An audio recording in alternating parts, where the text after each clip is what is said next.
मुझे ऐसा लग रहा है कि जैसे किसी कॉलेज या यूनिवर्सिटी के हॉल में ये कार्यक्रम हो रहा है। और ये पहली बार हुआ कि इतने युवा लोग तो सचमुच भारत का प्रतिनिधित्व करते हैं। भारत की औसत जो उम्र बताई जाती है, आगे की उम्र बताई जाती है। इतने युवा लोगों का शामिल होना और फिर लंबा लंबा व्याख्यान देना, वो भी अंत में ऐसा ना हो कि उनका धैर्य समाप्त हो जाए और अगली बार वो कहें कि भैया अब नहीं हो गया। दो बहुत अच्छे व्याख्यान आपने सुने। दोनों व्याख्यान वंदना चौबे जी का और रघुवंश जी का, दोनों व्याख्यान बहुत अच्छे थे। राजनीति से या मार्क्सवाद से डरने की जरूरत नहीं है। ये वो है जो आप अपने घर में पालन करते हैं। घर में एक आदमी बहुत कमाता है, एक भाई बहुत कमाता है, दूसरा विकलांग है, कुछ नहीं कमाता। भोजन दोनों को पेट भर मिलता है। हो सकता है विकलांग को कुछ ज़्यादा दिया जाता हो, उसको इलाज की ज़रूरत है, उसको कुछ फल लाते हों, दवाइयाँ आती, उसमें ज़्यादा खर्च होता है, और जो सबसे ज़्यादा कमाता है उस पर सबसे कम खर्च होता है। ये होता है परिवार में।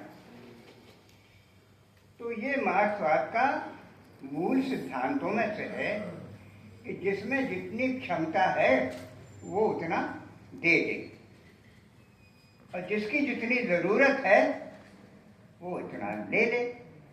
तो ये जो परिवार का कॉन्सेप्ट है जो घर में होता है कि सबको अपनी ज़रूरत का मिलता है और जिस पे जितना क्षमता है वो उतना देता है, ये अगर समाज में हो जाए तो कितना अच्छा हो।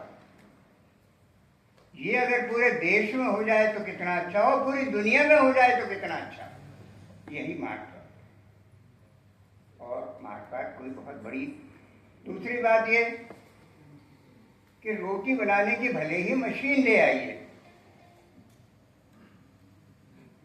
रोटी बनाएगी नहीं कहने से,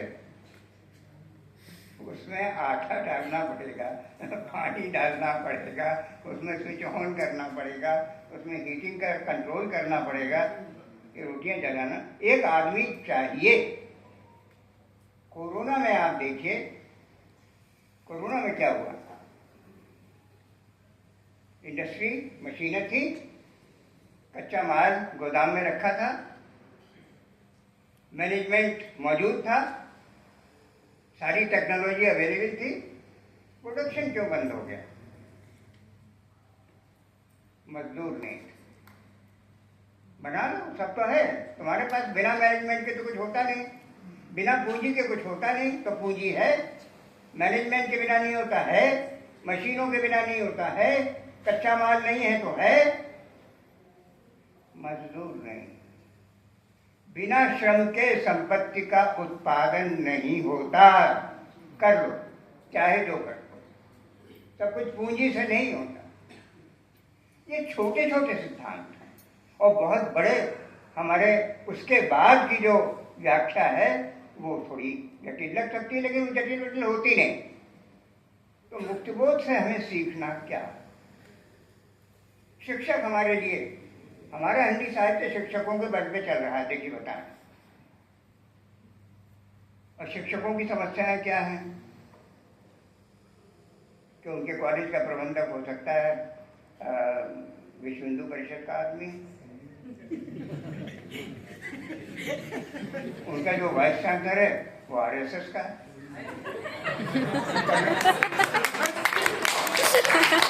वो यूनिवर्सिटी में प्रोग्राम होने ही नहीं देगा, नहीं देगा, आपको बाहर जाने की छुट्टी नहीं देगा। कर लो क्या कर लो, तो क्या करें, छोड़ दे क्या? इसी में रह करके काम करना पड़ेगा। ये नहीं दुश्वारियों में रह करके हमको काम करना है। मुक्तिबोध का जीवन इसका प्रमाण।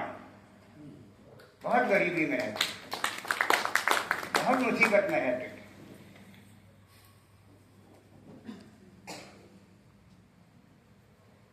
मैं उन 4-5 लोगों में हूं जिन्होंने मुक्तिबोध को जिंदा देखा है।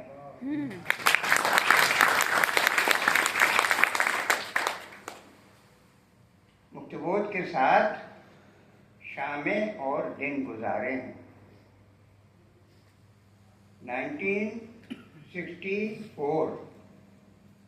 1964 की पत्रिका कल्पना 1964 में सितंबर के अंक में मुक्तिबोध की कविता छपी है, चंबल घाटी। वो 1964 में सितंबर के इशू में छपी है, चंबल की घाटी में, ऐसे ही कुछ शीर्षक है उसका। और मेरी कविता एक घायल दृश्य चारों तरफ उड़ता है, उसी अंक में छपी मुक्तिबोध के साथ। 20-22 साल की, मेरी 22 साल की, 23 साल की उम्र थी मेरी। तो मैं उनके साथ छप भी रहा था, उनसे बातचीत भी कर रहा था, और ये भी देख रहा था कि परसाई जी से वो पूछ रहे थे कि पार्टनर कुछ पैसों की कमी है तो क्या अपने प्रकाशक से 50 रुपए मांग सकते हैं? अरे परसाई जी ने कहा मांग सकते हैं, हाँ बिल्कुल, प्रकाशक तो दे के रहेगा, आपकी किताब छाप रहा है। ठीक, थोड़ी दूर परसाई जी आगे चले गए और मुझसे कहा कि रिक्शे में बिठा करके और मुक्तिबोध को वहां ले आना।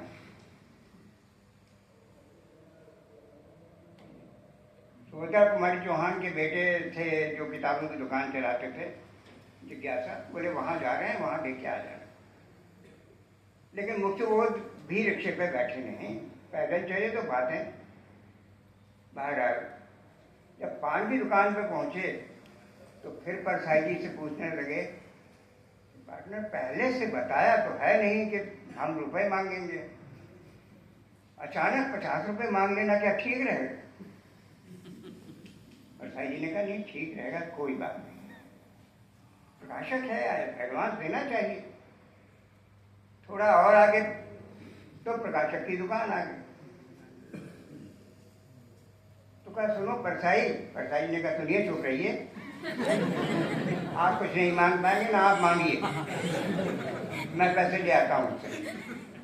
बाहर दुकान के छोड़ के परसाई जी अंदर चले गए और थोड़ी देर में 100 रुपए का नोट लेके आए और मुक्तिबोध जी को दिया। तो मुक्तिबोध जी ने अपनी जेब कटोरी कि 50 रुपए वापस करने होंगे। अरे बोले क्या कर रहे हैं? वो प्रकाशक पीछे पीछे आ रहा होगा, मैंने उससे कहा है कि आपको 200 रुपए की जरूरत है। तो उसने कहा कि आप 200 रुपए तो नहीं है, मेरे पास 100 होंगे। तो मैंने कहा 100 ही लो। अब तो अपनी जेब से निकाल क्या रहे हो, उसे दिख गया तो समझेगा कमीशन दे रहे हो मुझे, तो चुपचाप। तो ये बहुत सारी बातें मैं आपको अगर संस्मरण ही सुनाऊं 2-3 दिन तक सुना सकता, लेकिन सुनाऊंगा नहीं, इस बार नहीं सुनाऊंगा क्योंकि आपकी परीक्षा लंबी हो जाएगी, धैर्य आपका समाप्त ना हो। आप आए हैं, बहुत खुशी की बात है, बहुत अच्छी बातें आपने सुनी और सुनते रहिए, आते रहिए। हमारे शिक्षकों का बहुत बड़ा योगदान होगा। आज मैं देख रहा हूँ ये किसका योगदान है, ये मुझे लगता है ये दोनों बैठे हुए हैं यहाँ, और कहानी से आप समझते हो या हम यहाँ लेखक संघ में पुस्तक विमोचन करा करके और कविता पाठ करा के और कहानी पाठ करा करके जनता के पास तो हम है ही नहीं, जनता हमें जानती नहीं है। विद्यार्थी लेकिन बड़ी संख्या में कॉलेजेस में, विश्वविद्यालयों में शिक्षकों के सामने पढ़ते हैं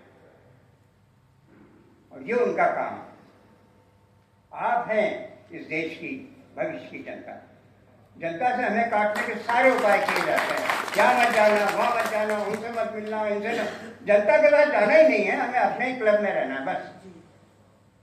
हमारा क्लब है 70-80 लोगों का है, तो उन्हीं के बीच में हम विमोचन करेंगे और व्याख्यान देंगे, और कहीं बाहर चले गए तो उनके कहाँ गए थे, क्यों गए थे, क्या करने गए।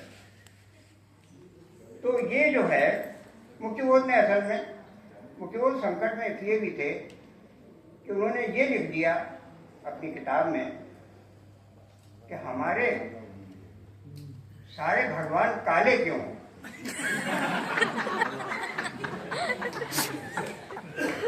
राम है तो सांवरे से सखी रावरे क्यों है, सांवरे क्यों है भाई।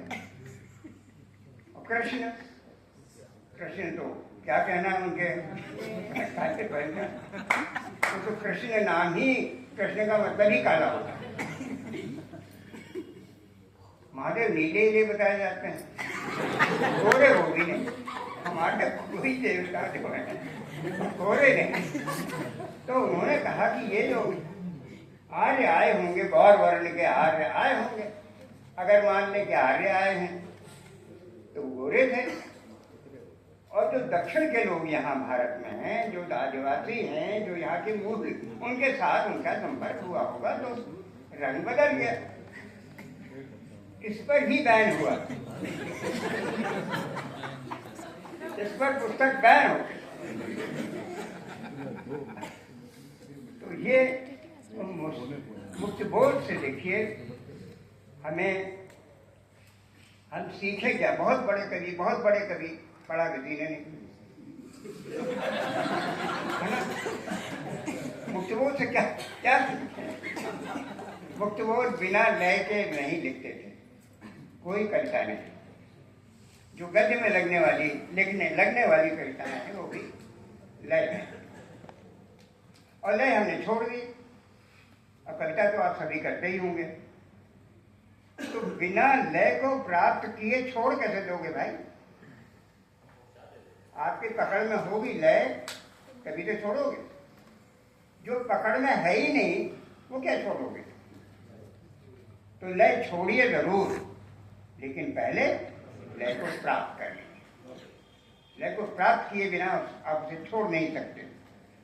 जो है ना, वो मेरे सिद्धांतवादी मन, वो लय में है, 7 मात्रा की ताल में है। उसको मैं आपको सुना देता हूँ।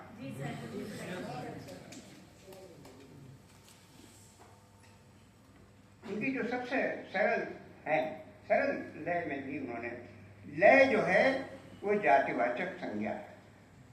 सारी लय लय है, हर तरह की लय लय है, लेकिन लय के जो पैटर्न हैं, जो डिजाइन हैं, वो ताल बनाते हैं, और तालें अलग अलग होती हैं। तो विद्यार्थी हैं, इसलिए मेरा मन कर रहा है बता दूं आपको कि गद्य में आने से पहले लय को प्राप्त कर लीजिए। एक कविता है मुक्तिबोध की, उल्लू का पट्टा चढ़ा हुआ है कंधे पर, मैं जब से जन्मा इस साले ने कष्ट दिया। मैं उल्का फूल फेंकता मधुर चंद्रमुख पर, मेरी छाया गिरती है दूर नेब्यूला पर। उल्का फूल चंद्रमा के मुख पर फेंक रहा हूं,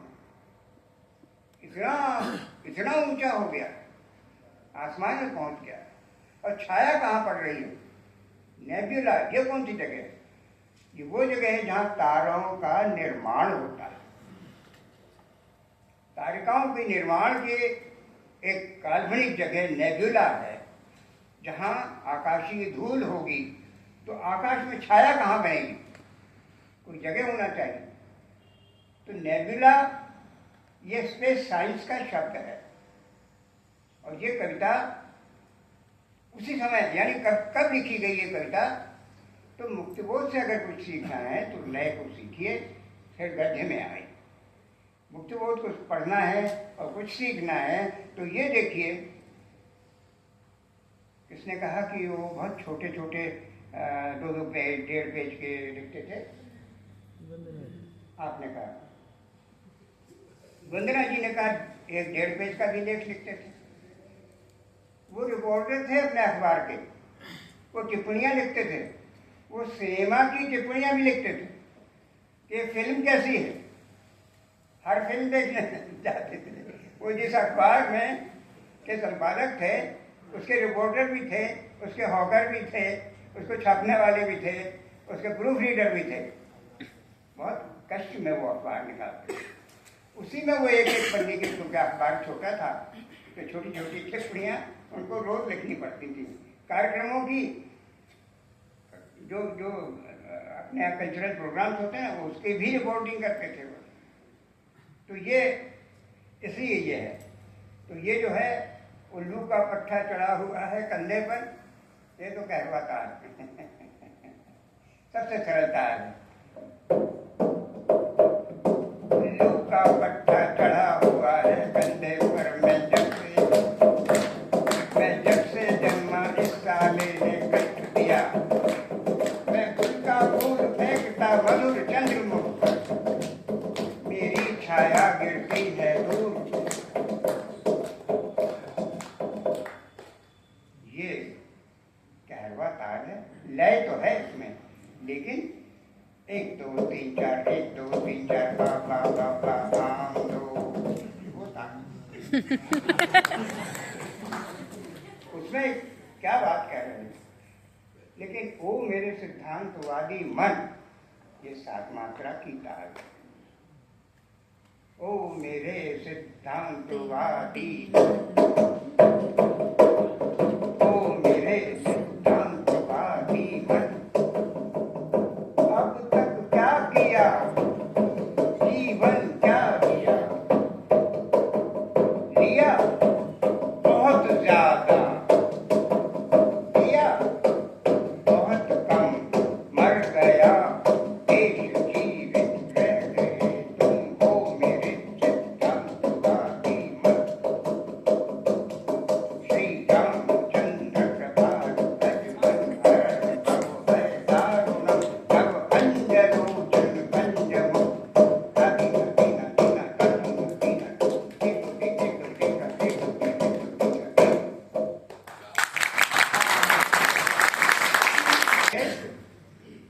तो ये सीखिए कि गद्य में लिखना है कविता तो लय प्राप्त कर लीजिए, फिर छोड़िए सलीके से, पता होगा कि क्या छोड़ रहे हैं। और ये जो ब्रह्म राक्षस की कहानी सुनाई आपको, सूरज थापा जी ने, वो कहानी कहाँ से आई उनके पास? वो पुराण से आई। वो पुराण से कहानी ये है कि जो लिया है वो अगर लौटाया नहीं तो फिर मुक्ति नहीं होगी, प्रेत योनि में चले जाओ। तो प्रेत योनि में चला गया। एक ब्राह्मण देवता थे, अपना सब प्राप्त करते रहे जीवन भर, और बिना दिए मर गए, तो प्रेत बन गए।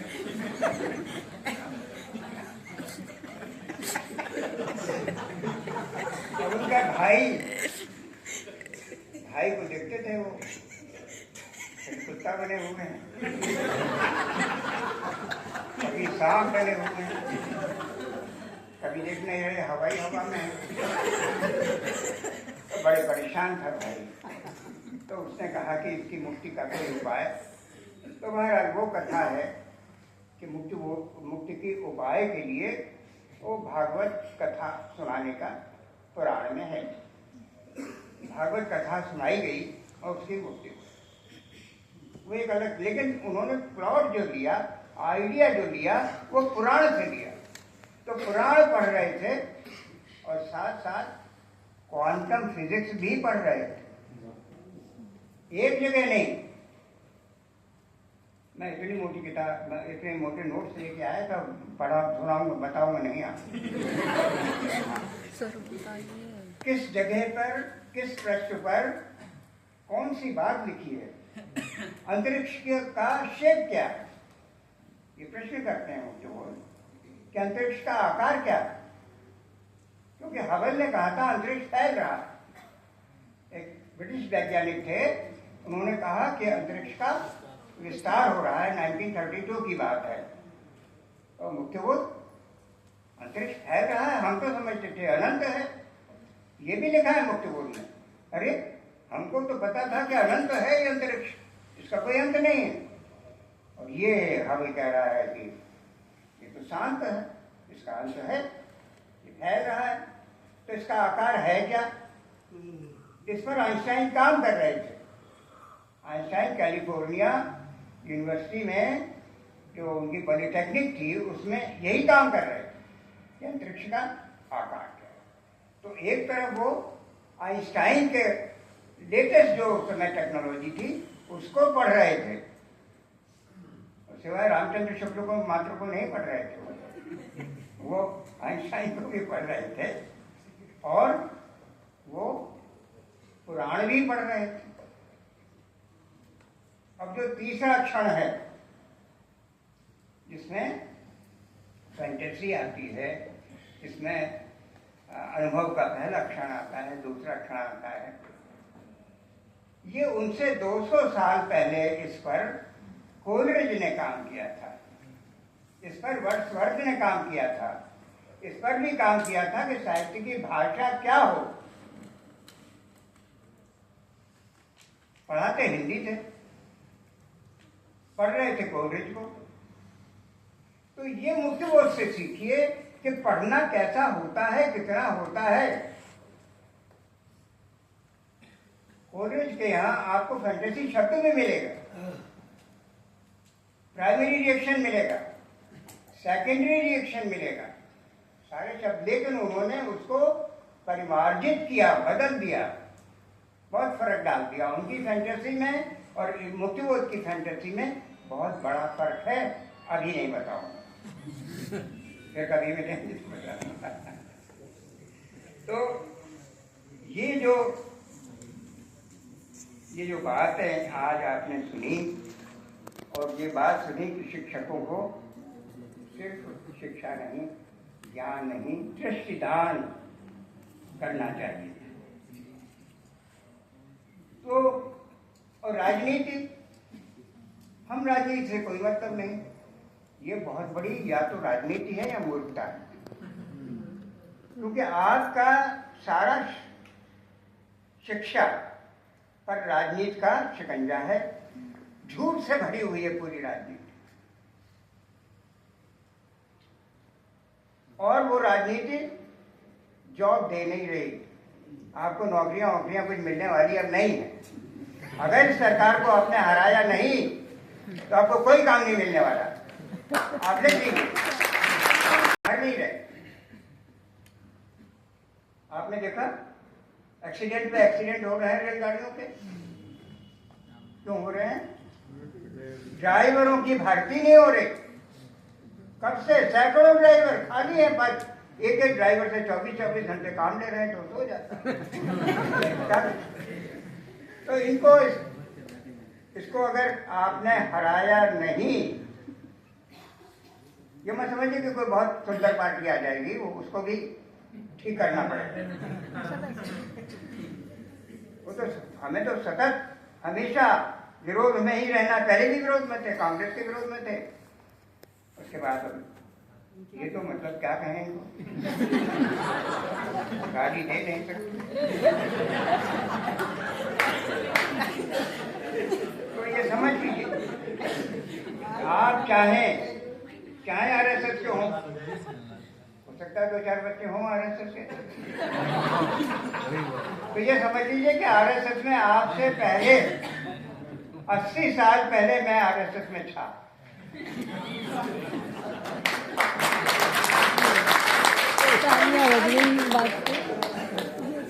नमस्ते सदावत चले मातृभूमि किया हिंदू भूमि, नमस्ते नमस्ते ध्वज प्रमाण एक। मैं जानता हूँ क्योंकि सारी कहानियां जो वो बताते थे हमको और हिंदू मुसलमान पढ़ाते थे, सारे हिंदू हार गए, मुसलमानों ने हरा दिया। ये भक्ति काल में बता रहे कि सारे हिंदू हार। अरे क्यों हार गए भाई? अपने घर में आप हार क्यों गए? हारे ही चले गए, कोई जीता ही नहीं। किसी जीतने वाले का नाम पता है आपको तो बताइए। 3 नाम हैं 3 नाम, महाराणा प्रताप, शिवाजी, गुरु गोविंद सिंह। गुरु गोविंद सिंह वो थे जिन्होंने जाति खत्म कर दी थी। महाराणा प्रताप वो थे हाकिम खां सूर जिनकी सेना का सेनापति थे। और मुसलमान उनके साथ लड़ रहे थे और भील लड़ रहे थे, इसलिए वो एक लड़ाई जीत गए। हल्दी घाटी में तो हार गए थे, झूठ बताते हैं। हल्दी घाटी में महाराणा प्रताप हार गए थे। और हल्दी घाटी को जब अकबर की सेना ने घेर लिया था तो किसी ने ये नहीं कहा था कि हल्दी घाटी पर तो कब्जा है। अकबर ने कब्जा कर लिया, उसकी सेना ने वहां डेरा डाल दिया। तो अब कहीं जाइए नहीं, किले में ही रहिए और यहीं पर अपने अपने जो सैनिक हैं उनका मनोबल बढ़ाते रहिए। अरे उन्होंने कहा मैदान में जाके मारना है मुझे, यहाँ का रखा है किले में बैठ करके। तो मैदान में जाना पड़ता है। हम खैर उस प्रसंग को छोड़िए। कभी कभी क्या होता है, हम संस्थाओं का विरोध करते करते जनता का भी विरोध करने लगते हैं कि जनता है तो हम नहीं जाएंगे। इसको छोड़िए। और तीसरे रह गए ये महाराणा शिवाजी। तो शिवाजी तो ऊंची जाति के थे ही नहीं और छोटी जाति के थे। उनका तो तिलक करने से ब्राह्मणों ने मना कर दिया था कि राज तिलक नहीं करेंगे। ये कोई हमारी जो वर्ण व्यवस्था है उसमें राजा तो क्षत्रिय होता था, राजा क्षत्रिय होता था और शूद्रों को तो लड़ने की इजाजत ही नहीं। शूद्र क्या लड़ेंगे? घोड़े की मालिश करें, सामान उठाएं, खेमे गाड़ें, यही सब उनका काम था। तो शूद्र लड़ेंगे नहीं, वैश्य लड़ेंगे नहीं, ब्राह्मण लड़ेंगे नहीं, वो मुहूर्त निकालेंगे और आशीर्वाद देंगे। लड़ेगा कौन? तो हारना तो था ही भाई।